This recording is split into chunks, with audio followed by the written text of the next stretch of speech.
ЖФК Кочани ја совлада екипата на Љуботер од Тетово со 6:0 и стигна до прва убедлива победа во ова првенство, инаку вторат во низа. Кочанчанки во сите сегменти на фудбалската игра ги надиграа гостинките, потврдувајќи дека имаат квалитет да се изборат за опстанок во праволигашкото друштво. Целта не е лесна, бидејќи на крајот на првенството праволигашкото друштво ќе го напуштат дури 6 последно пласирани екипи. Со оваа победа и освоени 7 бода, кочанчанки се на 11-тото место на праволигашката табела од вкупно 14 екипи, што значи дека до крајот на првенството треба да се искачат за 3 места повисоко за да останат во елитното друштво.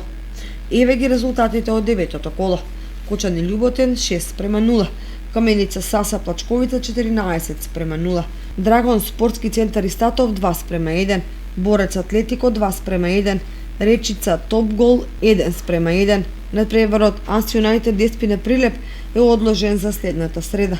На табелата води Каменица Саса со 25 бода пред Драгон, Тиверија и Деспина Прилеп со 22 бода. Прилепчанки имаат надпревар помалку.